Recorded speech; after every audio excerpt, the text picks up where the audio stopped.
Bismillahirrahmanirrahim. Assalamualaikum warahmatullahi wabarakatuh.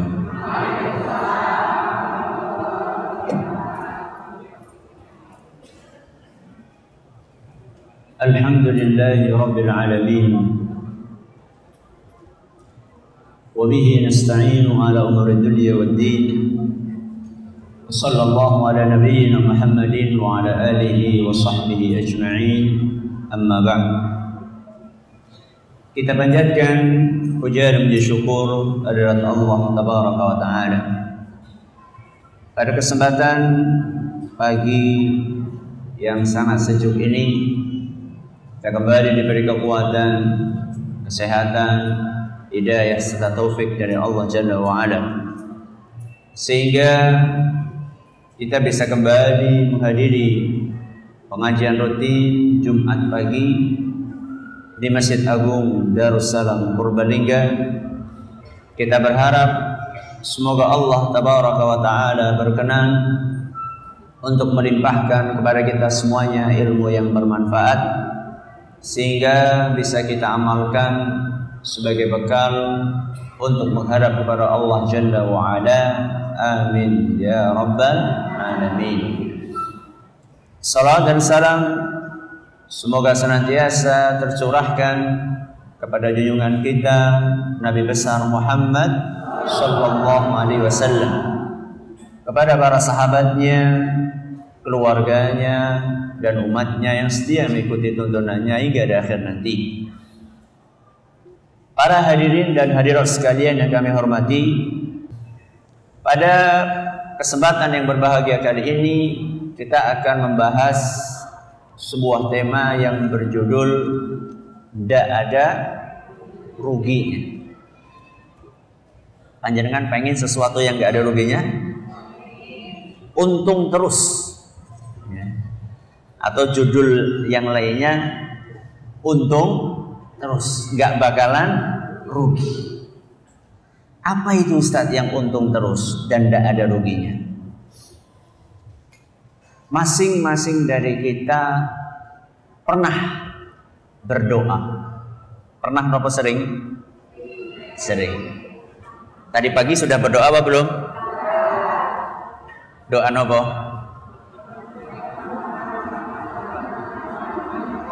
Doa supaya bisa ngaji, ya. Alhamdulillah.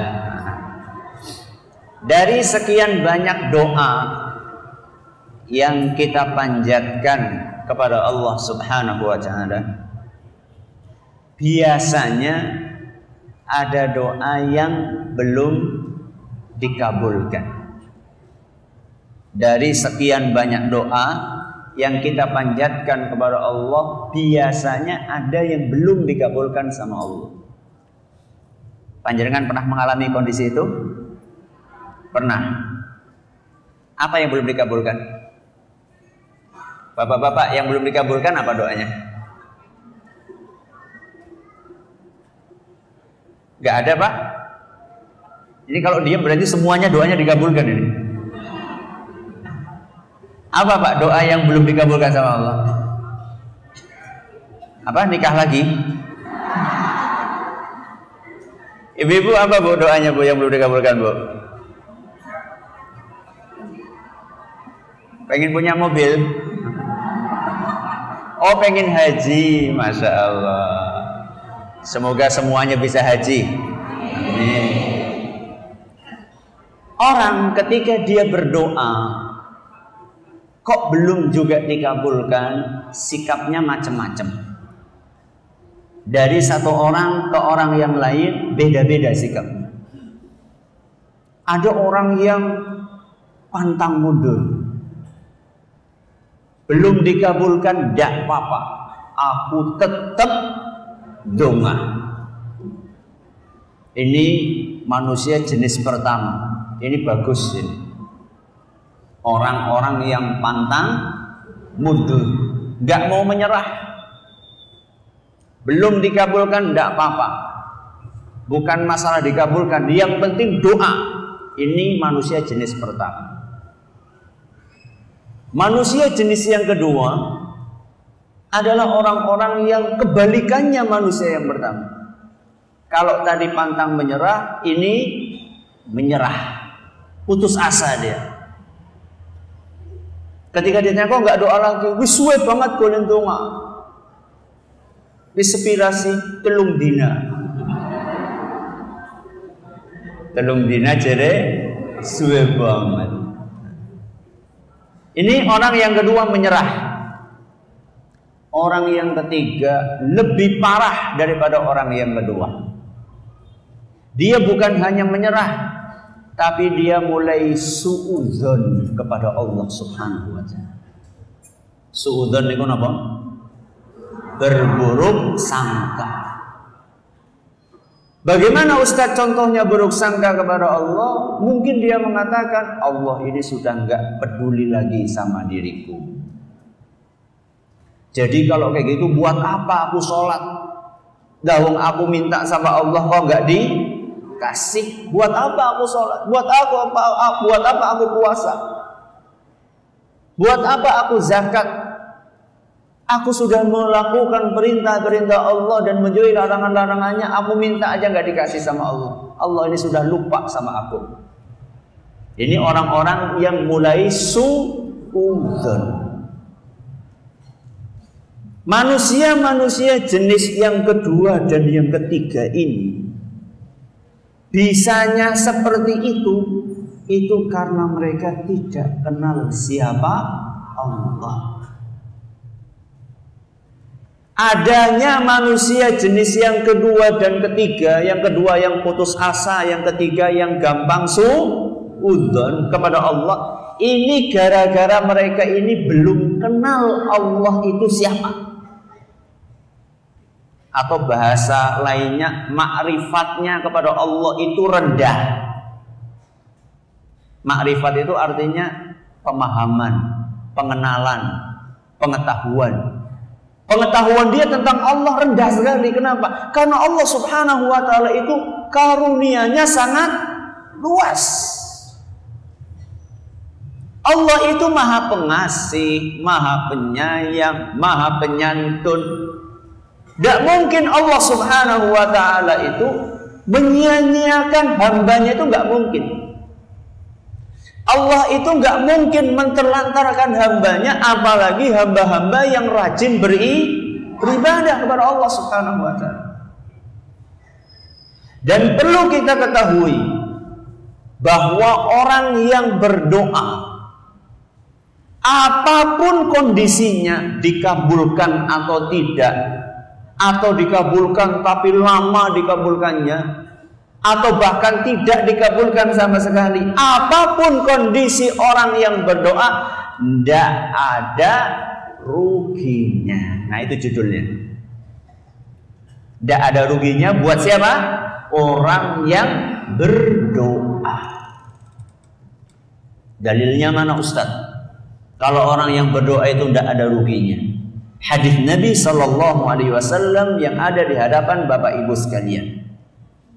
Dalam sebuah hadis yang diriwayatkan oleh Imam Ahmad, dan hadis ini dinyatakan sahih oleh Syekh Al-Albani, Rasulullah sallallahu alaihi wasallam bersabda, "Ma min muslimin yad'u bi da'watin laysa fiha ithmun wala qati'atu rahim."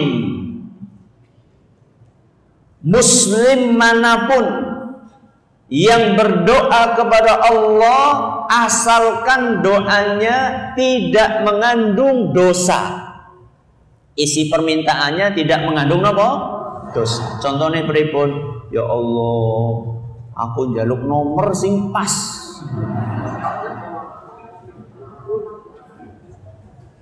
Nomor napa niku? Senes plat nomor mobil. Nomor niku lho napa? Sing mien jenengane SDSB kae lho. Togel. Nah, nomor togel. Arab judi mintanya kepada Allah. Ini doa yang isinya dosa. Doa yang mengandung dosa. Atau kata Nabi SAW, wala qati'atu rahim. atau doa yang isinya mutus silaturahim. Jadi contohnya misalnya panjenengan jengkel banget sama saudara jenengan, kemudian lah ya Allah, aku pengen ini persaudaraan saya sama dia putus saja. Selama seorang muslim berdoa kepada Allah dan isi permintaannya ini tidak mengandung unsur dosa atau memutus silaturahim, illa a'tahu Allahu biha ihda thalathin, pasti Allah akan beri orang tersebut salah satu di antara 3 kondisi. Jadi setiap orang muslim yang berdoa dan doanya itu tidak mengandung unsur dosa, pasti akan dikasih oleh Allah salah satu di antara berapa? 3. Yang pertama kata Nabi SAW, imma an tu'ajjala lahu da'watuhu. Yang pertama akan dikasih oleh Allah permintaannya dengan segera. Panjenengan minta, ya Allah, aku pengen hari ini dapat rezeki yang banyak. Kok ujuk-ujuk panjenengan begitu keluar rumah ketiban duren? Bukan di kepalanya. Atau panjenengan hari itu dapat harisan, atau panjenengan hari itu dihubungi panjenengan menang undian. Tapi hati-hati ya, itu banyak SMS napa? Palsu. Ya hati-hati. Ya, banyak orang tertipu di situ. Selamat, panjenengan mendapatkan undian, hubungi nomor sekian. Itu biasanya bohong kalau tidak jelas sumbernya. Langsung saat itu dikasih sama Allah Subhanahu wa ta'ala, segera. Ini kondisi yang pertama. Kondisi yang kedua apa? Nabi SAW mengatakan, wa imma an yaddakhiraha lahu fil akhirah. Kondisi yang kedua akan ditabung pahala doanya di akhirat, alias di dunia belum dikabulkan. Jadi misalnya panjenengan minta, ya Allah, saya pengen banget haji, pengennya sepira, pengen banget lah pokoknya. Akan tetapi subhanallah sampai meninggal belum haji. Doa dia selama 60 tahun minta haji itu sama Allah tidak disia-siakan. Doanya itu dicatat sebagai pahala. Jadi kalau panjenengan satu hari doanya 10 kali minta haji, maka 10 kali 360 kali 60 tahun. Pinten niku? Akeh.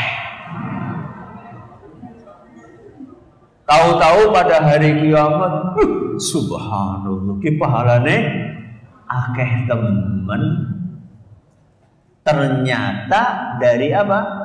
Doa-doa yang ketika di dunia sama Allah belum dikabulkan.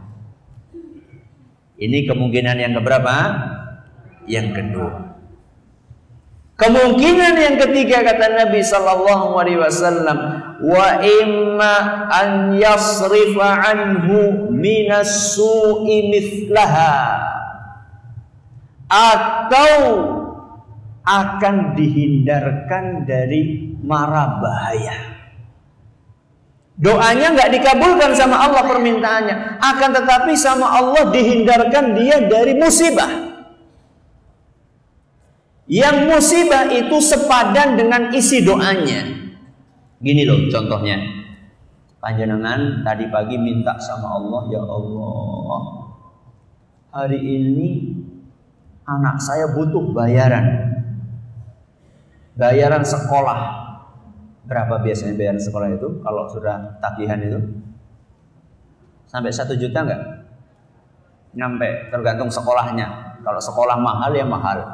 Ya Allah, hari ini anak saya ini minta duit 5 juta ya Allah untuk bayaran sekolah. Kalau enggak nanti anak saya bakalan di DO. Ya Allah, enggak tahu bagaimana caranya, Engkau Maha tahu. Yang penting aku minta 5 juta ya Allah. Ternyata Bu, Pak, sampai sore, sampai malam, sampai tidur lagi, 5 juta itu enggak datang. Mulai suudon. Padahal Allah Subhanahu wa ta'ala barangkali hari ini panjenengan seharusnya kecelakaan, mau ke Masjid Agung dari Kalimanah ya. Kalau dari Kalimanah ke Masjid Agung lewat mana? Kandang Gampang ya. Lewat Kandang Gampang. Kok panjenengan lah nyong pengen sekali-kali lewat gor. Lewat apa? Lewat gor sana. Orang ngerti ya, aku kok dene pengennya lewat gor, padahal biasanya lewat Kandang Gampang.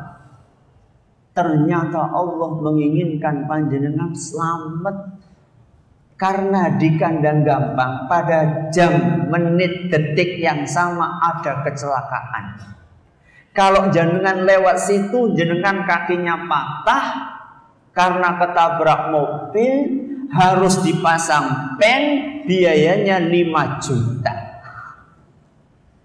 Sama Allah, uang yang panjenengan minta 5 juta itu diganti dengan apa tadi? Dihindarkan dari musibah. 3 kemungkinan yang akan didapatkan oleh orang yang berdoa. Saya ulangi, yang pertama Pak, dikabulkan segera. Yang kedua, diganti dengan pahala di akhirat. Yang ketiga, dihindarkan dari musibah yang serupa. Ada ruginya enggak orang yang berdoa? Tidak ada ruginya. Ketika para sahabat Nabi SAW mendengar apa yang disampaikan oleh Rasul SAW itu, mereka pun berkata, ya Rasulullah, idzan nukfir. Wahai Rasul, kalau kayak gitu kami akan berdoa sebanyak-banyaknya, karena nggak ada ruginya. Dikabulkan untung, nggak dikabulkan untung. Idzan nukfir, kalau begitu kami berbanyak doa ya Rasulullah. Apa kata Rasul sallallahu alaihi wasallam? Allahu akbar. Allah itu karunia-Nya lebih banyak dibandingkan doa-doa kalian. Jadi panjenengan itu kalau berdoa gak usah kepikiran lah bu kegeden jaluke. Mungkin ada sebagian orang seperti itu, ketika berdoa minta rezeki ya, minta rezeki lah, buka keyen lah, masa Allah bisa? Oh jangan berpikir seperti itu. Misalnya panjangan, ya Allah, saya pengen berhaji, saya bareng suami saya, bareng anak saya, bareng mantu saya, bareng putu saya, bareng cucu saya, cucu ya, cicit saya, bareng kabehan sepesawat. Boleh nggak berdoa seperti itu? Boleh. Loh Ustaz, apa sih mungkin? Lawang rumah saya saja masih gedek, lantainya masih tanah, apa yang mungkin? Subhanallah. Allah itu yang punya dunia seisinya.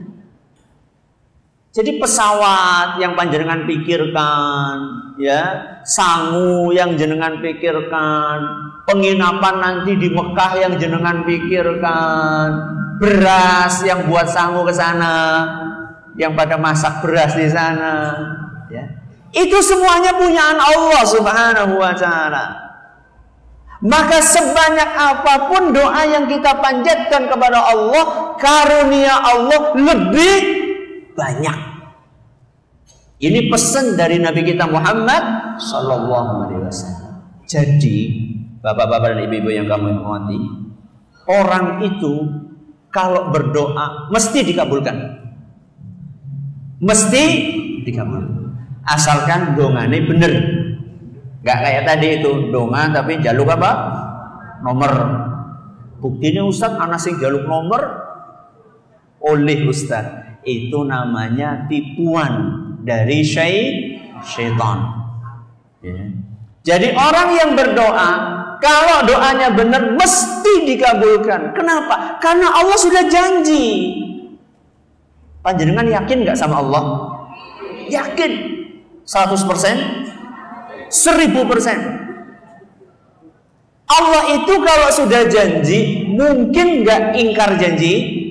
Nggak mungkin. Nggak mungkin Allah Subhanahu wa Ta'ala ingkar janji, karena Allah sudah berfirman, wa qala rabbukum, Rabb kalian berkata, ud'uni. Apa artinya ud'uni? Mintalah kepadaku. Mintanya kepada siapa? Allah. Bukan minta kepada kuburan. Ya, mintanya kepada Allah. Ud'uni, mintalah kepadaku, astajib lakum, aku akan kabulkan.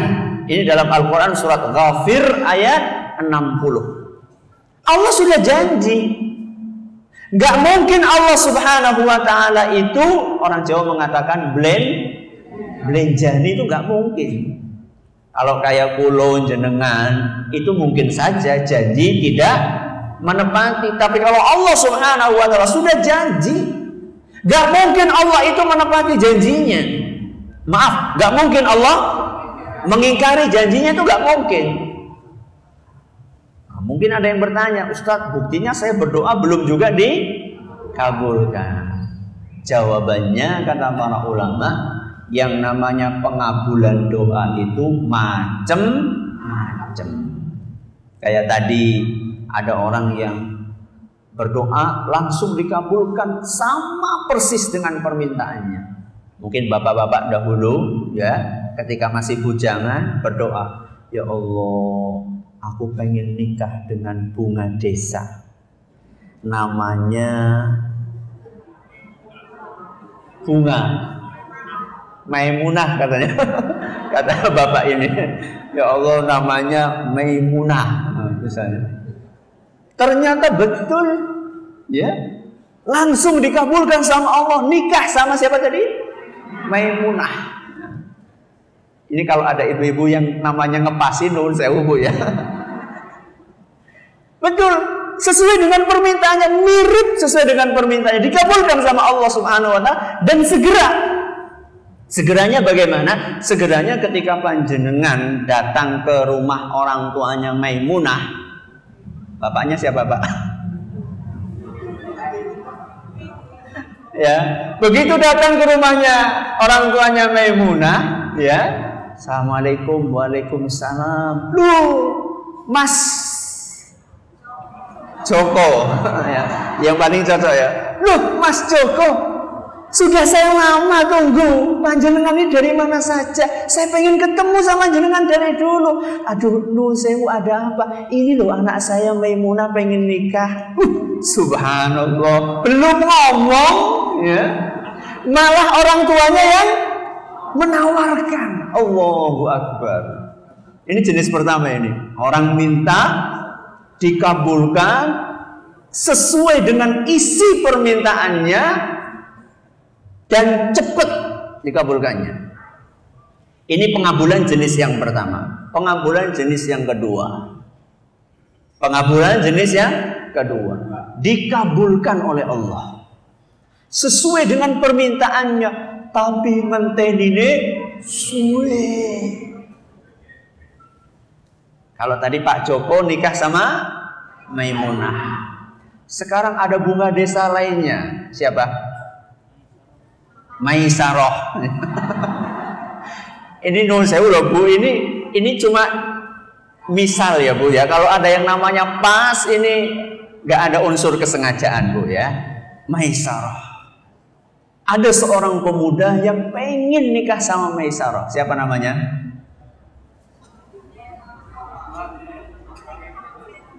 Siapa? Pak Zen? Jangan saya. Siapa?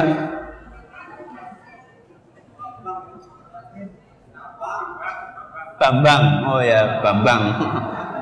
Ada seorang pemuda namanya Bambang. Dia pengen nikah sama Maisarah. Ya. Datang ke rumahnya orang tuanya Maisarah. Assalamualaikum, waalaikumsalam. Ada apa, Bang? Setelah basa-basi, kemudian cerita, saya pengen melamar putrinya Bapak Maisarah ini, si Maisarah. Ya Allah, Bang, baru tadi pagi ada yang lamar. Hati itu langsung nopo? Langsung berkeping-keping, ya. Langsung pecah berkeping. Ya Allah. Ya sudah, kalau kayak gitu Pak, saya mohon diri. Saya sudah terlanjur bawa gula, teh, kopi. Yang masa dibawa pulang lagi. Akhirnya nangis. Ternyata yang lamar Maisarah ini nggak jadi. Subhanallah, nggak jadi. Akhirnya Bambang cepet-cepet datang ke situ. Datangnya kalau kemarin jam 9, maka dia datang lebih gasik lagi. Habis subuh dia datang. Si peteng. Assalamualaikum, waalaikumsalam. Bang, ada apa Bang?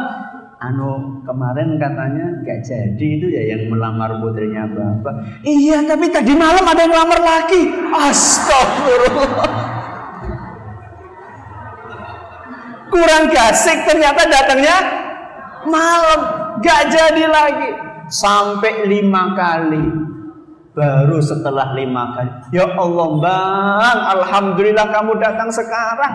Nanti sore ada yang lamar, tapi kamu duluan. Sudahlah, kamu sudah 5 kali. Nyong melas karo kok. Wis ora apa-apa. Nunggunya lama, ya. Tapi sesuai dengan permintaannya.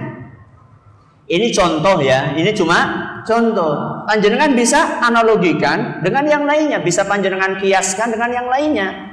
Kayak haji misalnya, umroh, kan ada yang minta lama gitu ya, baru dikabulkan. Dan Allah ya, ketika mengulur ya, dikabulkannya permintaan kita, itu pasti ada hikmahnya. Makanya kalau belum dikabulkan sama Allah itu jangan suudzon. Allah punya hikmah di balik itu. Wallahu a'lam. Mungkin Allah itu senang mendengarkan rintihan doanya hambanya. Jadi kalau misalnya panjenengan minta misalnya sekali langsung dikabulkan, habis itu doa lagi enggak? Ya wis oleh, ya, sudah dapat. Tapi ketika sama Allah diundur setahun, 2 tahun, atau ibu-ibu, bapak-bapak yang sudah sepuh tapi belum haji, coba panjenengan 60 tahun berdoa sama Allah, nanti dikabulkannya umur 61 misalnya. Setelah 60 tahun berdoa, coba bayangkan, selama 60 tahun itu Allah senang mendengarkan doanya kita. Ini yang pertama, mungkin hikmahnya. Hikmah yang kedua, mungkin adalah ketika kita mendapatkan itu setelah nunggu lama sekali, itu kira-kira yang kita dapatkan itu terasa mahal dan berharga atau tidak? Mahal sekali. Kayak tadi itu, siapa namanya yang dapat Maisarah tadi? Mas Bambang tadi dapat Maisarah. Itu kira-kira seneng banget apa ora? Wah, seneng Apple. Ya, Maisarah bagaikan bongkahan berlian. Kalau yang tadi siapa yang pertama? Joko dapat siapa? Maimunah itu mungkin lah ini gampang temen sih. Beda. Orang mendapatkan sesuatu dengan perjuangan dengan orang yang mendapatkan sesuatu tidak pakai perjuangan yang berat, itu rasanya beda. Ini ada orang dikabulkan seperti itu. Ada orang yang dikabulkan permintaannya sama Allah, akan tetapi beda dengan isi permintaannya. Dikabulkan sama Allah tapi beda. Misalnya panjenengan berdoa, ya Allah, saya pengen punya rumah di dekat alun-alun. Di dekat alun-alun. Minta seperti, ya Allah, saya pengen rumah dekat alun-alun, dekat alun-alun, dekat alun-alun. Ternyata sama Allah dikabulkan tapi bukan dekat alun-alun, tapi dekat kuburan. Dikasih sama Allah dekat kuburan ternyata. Tapi di balik itu ada hikmah. Kenapa? Ketika rumahnya di dekat kuburan itu kalau malam tidurnya nyenyak sekali. Kalau di alun-alun, wow, ribut. Itu yang hari-hari biasa aja ribut, apalagi kalau ada napa niku tontonan, ada konser, ya nganti bengi sampai pagi, belum lagi anak-anak muda yang naudzubillah mungkin, atau bukan hanya anak muda, anak orang-orang tua yang jauh dari agama, mabuk-mabukan, ramai kelahi, gak tenang. Sama Allah dikabulkan dengan dikasih sesuatu yang mungkin menurut kita, ya Allah, umah kok nang pinggir kuburan. Tapi karena di pinggir kuburan itu akhirnya sepi, orang tenang tinggal di situ. Tapi saya bukan lagi ngajak untuk bikin rumah samping kuburan, bukan. Ini cuma ilustrasi, contoh saja. Dan ada yang saya katakan tadi, berdoa sama Allah belum juga dikabulkan, sampai meninggalnya belum dikabulkan. Cuman diganti sama Allah dengan apa? Pahala. Ya, diganti sama Allah dengan pahala. Dan pahala ini nanti akan kita manfaatkan di dunia, di akhirat. Bisa jadi orang tersebut sholat 5 waktunya biasa-biasa, puasa ya puasa Ramadan. Yang dikeluarkan zakatnya ya cuma yang wajib-wajib saja. Sedekah tidak, sholat tahajud enggak, puasa Senin Kemis enggak. Yang wajib-wajib tok yang dilakukan. Tapi ternyata sampai hari kiamat dia dapat penuh. Kisi pahalanya kayak temen. Ini kok pahalanya banyak banget, dari mana? Ternyata itu doa-doa yang selama ini dia panjatkan kepada Allah belum dikabulkan. Diganti sama Allah dengan pahala. Maka bapak-bapak dan ibu-ibu yang kami hormati, para pendengar Radio Insani dimanapun Anda berada, jangan pernah bosan untuk berdoa. Berdoalah kepada Allah Subhanahu wa Ta'ala. Sebanyak apapun kita berdoa, silakan. Seperti yang saya katakan tadi, Allah tidak akan pernah merasa keberatan. Innallaha la yata'adhamuhu syai'un an yu'tiyahu. Allah itu tidak akan pernah merasa keberatan untuk memberikan sesuatu. Panjenengan punya anak 10, panjenengan minta, ya Allah, saya pengen 10 anak ini semuanya menjadi anak yang soleh dan soleh. Bisa Allah. Siapa bilang? Ada yang mengatakan, loh, sekarang bocah 11 ya mesti anak siji sing. Biasanya kan kayak gitu orang mengatakan, ya orang mungkin ya 11 kabehan soleh, mesti anak siji sing apa namanya? Bejut. Siapa bilang? Saya pernah diceritain sama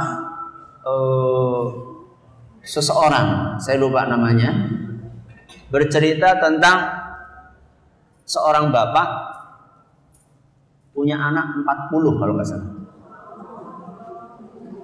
Berapa? 40. Ya nggak mungkin istrinya 1 lah. Masa 40 istrinya 1, ya nggak mungkin lah. Berarti tiap tahun ngelahirin, nggak mungkin. Istrinya 4. Istrinya 4. Tapi bapak-bapak, ibu-ibu yang kami hormati, 40 anaknya itu yang bikin masjid di kampungnya penuh. Yang bikin masjid di kampungnya rame, ya anaknya itu. Jadi 40 anak itu semuanya satu soft. 2 soft, 3 soft, 4 soft kabehan anaknya. Mungkin enggak? Mungkin, ini contohnya. Nah, ada sebagian orang anaknya siji orang mau masjid. Siji orang mau masjid. Jadi bukan masalah anak banyak atau anak sedikit, tapi bagaimana Allah memberikan hidayah. Bagaimana Allah memberikan taufik kepada kita semuanya. Bagaimana supaya Allah ngasih taufik kepada kita? Minta sama Allah, doa. Rabbana hablana min azwajina wa dzurriyyatina qurrata a'yun waj'alna lil muttaqina imama. Atau doanya Nabi Ibrahim alaihissalam, Rabbi habli minas solihin. Ya Allah, jadikanlah keturunanku soleh-solehah. Minta sama Allah subhanahu wa ta'ala. Tidak ada yang berat di sisi Allah. Cuman kalau minta itu jangan perkara duniawi tok, ya, sampai lupa minta surga. Ya. Dina-dina sing dijaluk, ya Allah nyong pengen mobil siji, ya Allah nyong pengen kenapa? Rumah tingkat. Ya Allah aku pengen mobil, rumah, apa sih biasanya lagi? Tanah. Ya. Itu sehari-hari. Ibune ya Allah nyong pengen gelang. Oli gelang, ya Allah nyong pengen kalung. Oli kalung, ya Allah nyong pengen apa ini? Cincin. Wis oli cincin, ya Allah nyong pengen anting. Itu ya boleh, minta itu boleh, tapi ya jangan cuma itu. Ya Allah, saya minta husnul khotimah. Ya Allah, saya minta bisa menjaga sholat anak-anak saya juga, seperti doanya Nabi Ibrahim, Rabbi ja'alni muqimas sholati wa min dzurriyyati Rabbana wa taqabbal du'a. Rabbi ja'alni, ya Allah jadikan aku muqimas sholati, sholatnya apik, wa min dzurriyyati, dan juga keturunanku. Itulah isinya doanya Nabi Ibrahim alaihissalam. Minta supaya beliau keturunannya semuanya rajin sholat. Rabbana wa taqabbal du'a. Ya Allah kabulkanlah doaku. Dunia diminta, akhirat juga diminta. Pokoknya dunia akhirat mintalah sama Allah. Doa yang paling sering dibaca oleh Nabi SAW. Rabbana atina fid dunya hasanah wa fil akhirati hasanah wa qina adzabannar. Ini doa mencakup seluruh permintaan yang baik di dunia maupun di akhirat. Berarti jane ya cukup Ustaz donga gue, ya cukup. Tapi ya masa kawin mien dongane gue tok. Jok wis apa roban? Ya diane mas orang nana ya kebangetan temen. 70 tahun dongane Robbana atina, yang lain ditambah. Walaupun itu sudah masya Allah, akan tetapi lebih masya Allah lagi kalau kita memperbanyak doa-doa yang ada di dalam Al-Quran dan hadis Nabi Muhammad Sallallahu Alaihi Wasallam. Sampai di sini, kalau ada yang mau bertanya silahkan. Ini ada pertanyaan yang masuk via tulisan.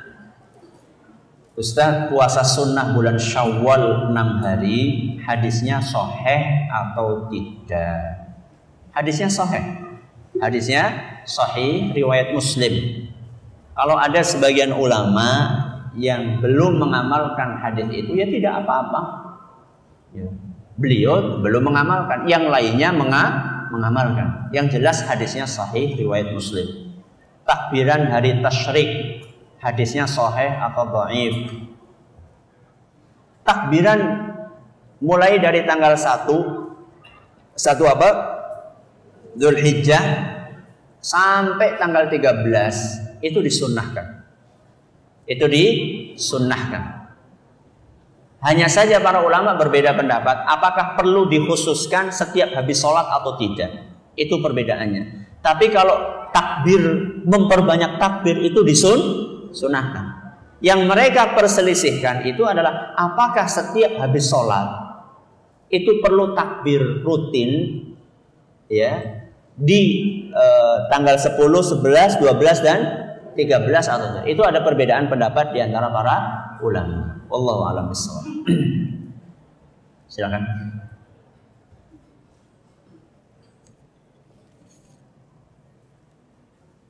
Bismillahirrahmanirrahim. Assalamualaikum warahmatullahi wabarakatuh. Waalaikumsalam warahmatullahi wabarakatuh. Yang pertama bahwa kami orang awam yang jelas kita membaca doa, tapi artinya yang tidak tahu. Tapi saya baca terus, ini bagaimana hukumnya. Lalu yang kedua, untuk berdoa ini apakah ditingkatkan dari Al-Quran, lalu Al-Hadis, atau mungkin asar. Ini yang tentu utama mana dulu. Sekian, Assalamualaikum warahmatullahi wabarakatuh. Waalaikumsalam. Pertanyaannya sangat bagus. Kita suka berdoa, tapi kita nggak paham isi doanya, nggak paham artinya. Tapi kita terus berdoa, itu bagaimana? Dapat pahala insya Allah. Dapat pahala. Tapi kurang afdol. Kurang apa? Afdol. Kenapa?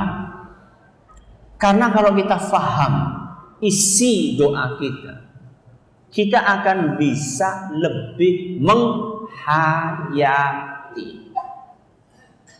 Dan Nabi SAW mengajak kita untuk menghayati doa. Beliau bersabda, "Ud'ullaha wa antum muqinuna bil ijabah." Berdoalah kalian kepada Allah dalam keadaan panjenengan yakin akan dikabulkan. Jadi ketika doa kita itu bukan sekedar doa dengan apa? Lisan, tapi harus diiringi dengan keyakinan. Keyakinan tempatnya di mana? Hati. Bagaimana kita yakin kalau kita nggak paham? Makanya saya ajak panjenengan Bapak Ibu sekalian, dipipil satu doa. Coba dicari apanya? Artinya. Ya, seminggu dapat arti satu doa udah Masya Allah. Nanti lama-lama kan akan semakin banyak, ya. Dan rata-rata doa-doa itu diambil dari Al-Quran. Dan kita bisa buka di Quran, terjemah surat apa, ayat berapa, lihat di terjemahannya. Sehingga doa-doa kita semakin hari semakin berkualitas. Ini jadi boleh dapat pahala tapi kurang afdol. Terus apakah doa itu ada tingkatannya dari Quran, hadis, dari asar? Iya, ada tingkatannya. Yang paling afdol doa yang ada dalam Al-Quran dan hadis Nabi Muhammad SAW. Kalau dari perkataan ulama bagaimana? Tidak apa-apa selama isinya tidak menyelisih tuntunan Islam. Akan tetapi lebih diutamakan yang ada dalam Al-Quran dan hadis Nabi SAW karena tidak mungkin salah. Tidak mungkin salah. Kalau doa yang dibikin oleh manusia mungkin salah nggak? Mungkin. Kalau dari Al-Quran hadis nggak mungkin salah. Jadi, moga. Assalamualaikum warahmatullahi wabarakatuh. Waalaikumsalam warahmatullahi wabarakatuh. Kami baca itu tentang menanyakan itu masalah doa dalam habis sholat berjamaah.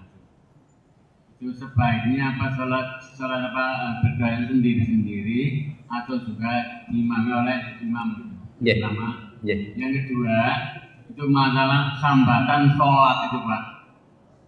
Dalam biasanya itu kalau mau masa pilihan atau pilihan berapa itu ya, mereka biasanya itu minta pertolongan pada ya ulama di tempat itu, kemudian mereka itu mengadakan berdoa dengan melaksanakan sholat bersama-sama gitu. Artinya sambatan sholat gitulah. Itu boleh tidak? Ya. Ya. Pertama, doa setelah sholat wajib, apakah sendiri-sendiri atau dipimpin? Kalau yang dicontohkan di dalam dalil itu sendiri-sendiri. Saya belum menemukan hadis yang menyebutkan bahwa Nabi SAW itu memimpin doa setelah sholat berjamaah. Bukan berarti tidak boleh berdoa berjamaah pada waktu yang lain. Di waktu yang lain seperti khutbah Jumat, itu kan mesti ada apanya? Doa. Yang mimpin siapa? Khatib. Ya. Kalau seperti itu tidak apa-apa. Akan tetapi yang dipermasalahkan habis sholat. Habis sholat, apakah Nabi SAW mencontohkan memimpin doa? Setahu kami tidak. Setahu kami tidak. Maka lebih baik mencontoh tuntunannya Rasulullah SAW. Apalagi permintaan kita kan banyak yang berbeda-beda. Walaupun mungkin ada yang sama, tapi banyak yang beda-beda. Imamnya muda, makmumnya sudah tua. Isinya kan beda. Imamnya bujangan, makmumnya wis perak pacule. Ya beda lah isi permintaannya, ya. Ini makanya lebih baik doa sendiri-sendiri. Kemudian sambatan sholat, ya, apa? Sambatan. Saya baru dengar sekarang, ya. Saya baru pernah dengar. Jadi begini ya, minta didoakan sama orang lain. Kalau orang yang dimintai itu soleh, masih hidup, mampu, tidak apa-apa. Itu namanya tawassul. Namanya apa? Tawassul. Tawassul dengan doanya orang soleh. Itu boleh. Itu diperbolehkan. Para sahabat dahulu minta kepada Nabi untuk mendoakan. Kemudian setelah meninggalnya Nabi SAW, Umar ibn Khattab minta kepada pamannya Nabi SAW, yaitu Al-Abbas, untuk mendoakan kaum muslimin supaya turun hujan. Jadi kalau minta kepada orang untuk mendoakan dan orangnya soleh, hidup, masih apa? Hidup dan mampu, maka boleh, tidak apa-apa. Akan tetapi kalau tadi sholat bareng-bareng, saya nggak tahu ini sholatnya apa niatnya. Ya, niatnya apa? Kalau niatnya sholat hajat, setahu kami, sebatas pengetahuan kami yang terbatas, sholat hajat seingat saya hadisnya tidak kuat. Seingat saya hadisnya kurang kuat. Jadi terus sholat apa gitu loh. Terus calon lurah ini biasanya sholat apa ora? Ya, apa golek sholat kur pas aram nyalon toh. Nah, ini kan juga perlu diperbaiki juga, ya. Oke, monggo.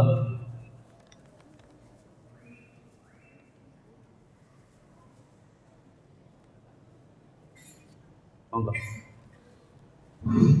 Assalamualaikum warahmatullahi wabarakatuh. Waalaikumsalam warahmatullahi wabarakatuh. Assalamualaikum warahmatullahi wabarakatuh. Waalaikumsalam warahmatullahi wabarakatuh. Gusti Rasul pernah dawuh datang sahabat untuk sebelum tidur menjalankan sholat witir. Selanjutnya kita dalam bulan Ramadan ikut tarawih dan juga ada witir. Begitu pula di dalam sholat tahajud ada witir. Lalu sebaiknya kita harus menjalankan yang mana dan bagaimana caranya? Terima kasih. Assalamualaikum warahmatullahi wabarakatuh. Waalaikumsalam warahmatullahi wabarakatuh. Pertanyaan yang bagus. Jadi witir itu diajarkan sama Rasulullah SAW sebelum tidur. Tapi juga hadis lain menyebutkan bahwasanya witir itu dilakukan setelah sholat tahajud dan biasanya setelah bangun tidur. Itu mana yang dijalankan? Perhatikan, Rasulullah SAW ketika menyampaikan dua hadis tadi, itu beliau menyampaikan kepada orang yang berbeda. Ketika mengajarkan witir sebelum tidur, diajarkan oleh Nabi kepada si A. Ketika mengajarkan witir setelah bangun tidur, diajarkan kepada si B. Kenapa bisa berbeda? Para ulama kita menjelaskan karena kondisi dua orang itu beda. Karena kondisi dua orang itu beda. Bedanya di mana? Orang yang takut, khawatir bangunnya itu ketika adzan subuh. Berarti kan sempat witir napa mboten? Mboten. Karena capek misalnya. Atau karena tidurnya kemalaman. Supaya dia tidak ketinggalan witir, maka witirlah sebelum tidur. Nah, kalau misalnya kondisinya fit, seger, tidurnya gasik, kemudian prediksi akan bangun sebelum subuh setengah jam, sudah bangun 1 jam, maka sebaiknya witirnya kapan? Nanti menjelang subuh. Jadi tergantung situasi dan kondisi. Saya baca dulu ini pertanyaan. Mohon penjelasannya, bila dalam suatu masjid arah kiblatnya tidak mengikuti imam. Maksudnya arah kiblat imam miring, tapi makmumnya lurus. Karena keyakinannya, berarti makmum tidak mengikuti imam. Begini ya. Masalah miring lurus ini sebenarnya masalah ijtihadiyah. Masalah apa? Ijtihadiyah. Ijtihadiyah itu maksudnya masing-masing punya dalil. Jadi saya anjurkan kepada diri saya pribadi dan kepada jamaah sekalian, jangan terlalu membesar-besarkan masalah ini. Ya, ini masalah masing-masing punya dalil. Yang lurus ada dalilnya, yang miring juga ada dalilnya. Jadi jangan sampai masalah ini menimbulkan apa? Kerenggangan hubungan di antara kaum muslimin. Kok anak mengatakan golongan miring kalau golongan lurus? Jangan, ya. Dan di antara hal yang harus diperhatikan dalam masalah ini adalah di mana panjenengan sholat, ikutilah shaf yang ada di situ. Selama orang madhep ngidul. Selama orang madhep ngidul, apa madhep? Mana sana? Wetan. Ya. Selama masih ngulon, ya, ada yang miring, ada yang lurus, ikut seperti apa yang ada di situ. Kalau memang masuk di masjid lurus, ikut lurus. Kalau masuk di masjid miring, ikut miring. Kenapa Ustaz? Karena ketika kita tidak mengikuti apa yang ada di situ, akan merusak shaf salat. Dan kita diperintahkan untuk meluruskan shaf. Misalnya nih, yang satunya miring, yang satunya lurus. Kepriwe dadine? Nek lagi sujud mbok bentusan. Ya, malah nanti jadi ribut. Ya. Lurusnya shaf itu lebih wajib, ya, dibandingkan memilih pendapat yang masih ijtihadiyah. Masalah miring atau lurus itu permasalahan ijtihadiyah, khilafiyah. Sedangkan lurusnya shaf itu bukan masalah khilafiyah. Itu masalah ijma' di antara para ulama. Disuruh kita untuk merapatkan shaf, meluruskan. Ya. Coba saya nggak bisa bayangkan kalau misalnya Allah menakdirkan 20 orang, pendapatnya beda-beda. Siji miring, siji lurus, miring lurus, miring lurus, miring lurus. Jadi ini apa? Ngapa? Zigzag. Nah, sholatnya jadi ini apa? Zigzag. Mari kita terus belajar. Mari kita terus apa? Belajar. Terus belajar. Yang kemarin ya sudah, ya. Yang sekarang diperbaiki. Ada lagi? Moga. Assalamualaikum warahmatullahi wabarakatuh. Waalaikumsalam warahmatullahi wabarakatuh. Terima kasih waktu yang diberikan kepada kami, Pak Ustaz. Saya mohon penjelasan. Ini dalam beberapa hal kita sebagai khususnya orang-orang yang sudah banyak berumur, rata-rata ini banyak menderita sakit. Jika sudah sehari, 2 hari, seminggu, 2 minggu, berbulan, bertahun, bahkan berdoa untuk mohon sembuh dari sakit. Namun dalam kenyataannya Allah belum menyembuhkan. Sehingga dalam hati kita mengatakan, biarlah ini adalah suatu ujian atau musibah? Apakah ini termasuk suudzon dari umat kepada Allah Taala? Yang kedua, kapan Rasul berdoa mengangkat tangan dan kapan Rasul berdoa tidak mengangkat tangan? Terima kasih. Wassalamualaikum warahmatullahi wabarakatuh. Waalaikumsalam warahmatullahi wabarakatuh. Pertama, pertanyaan yang bagus. Yang pertama adalah kalau kita nun sewu sudah tua, ya sudah sepuh, kemudian kita berdoa kepada Allah karena sakit dan belum dikabulkan sama Allah. Kemudian di dalam hati kita katakan dia memang ini sudah ujian dari Allah. Apakah itu termasuk suudzon? Tidak. Itu malah husnudzon. Itu malah husnudzon. Jadi ketika kita dapat ujian sama Allah, kita harusnya berpikir ini dari Allah. Allah punya hikmah di balik ini. Mungkin ketika muda saya banyak dosa. Ini saya sudah mendekati ajal sama Allah, pengen dibersihkan apanya? Dosa. Sehingga nanti ketika saya menghadap kepada Allah dalam keadaan sudah bersih. Itu namanya husnudzon. Insya Allah suatu saat kalau kita masih dikasih umur sama Allah Azza wa Jalla, saya akan bahas masalah ini.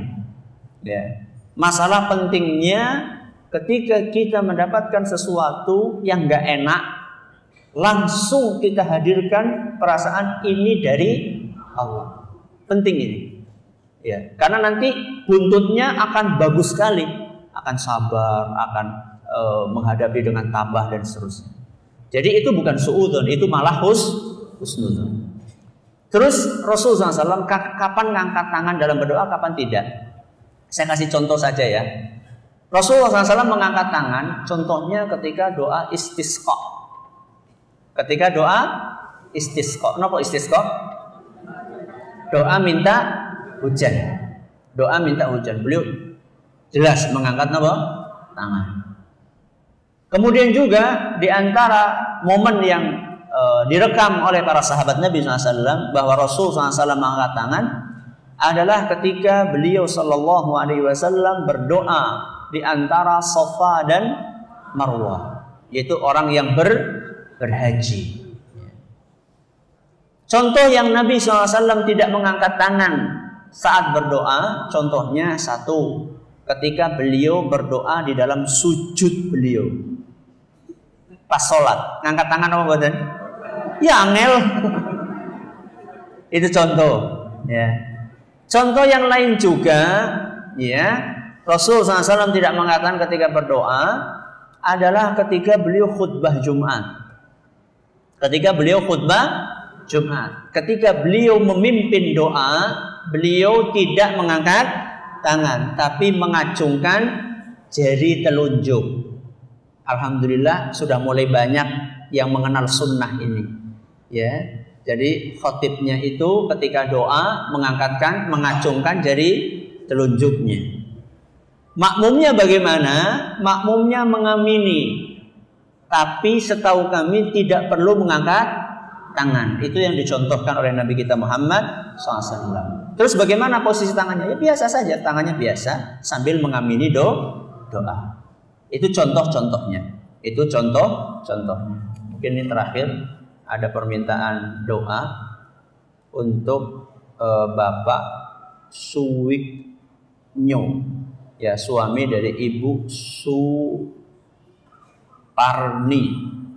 saudagaran Purbalingga Kidul yang masih sakit di tanah suci. Semoga cepat sembuh dan kembali ke tanah air, ke Purbalingga. Allahumma amin. Bismillahirrahmanirrahim. Alhamdulillahirabbil alamin. Allahumma shalli ala Muhammad wa ala ali Muhammad kama shallaita ala Ibrahim wa ala ali Ibrahim innaka Hamidum Majid. Allahumma barik ala Muhammad wa ala ali Muhammad kama barakta ala Ibrahim wa ala ali Ibrahim innaka Hamidum Majid. Allahumma rabban nas mudhibal ba's ishfihi anta syafi لا شفاء إلا شفاؤك شفاء لا يغادر سقما اللهم رب الناس مذهب البأس اشفه أنت الشافي لا شفاء إلا شفاؤك شفاء لا يغادر سقما اللهم رب الناس مذهب البأس اشفه أنت الشافي لا شفاء إلا شفاؤك شفاء لا يغادر سقما وآخر دعوانا أن الحمد لله رب العالمين. Terima kasih atas perhatiannya. Mohon atas segala kurangnya. Kita tutup dengan membaca Subhanakallahumma wa bihamdika asyhadu an la ilaha illa anta astaghfiruka wa atubu ilaik. Assalamualaikum warahmatullahi wabarakatuh.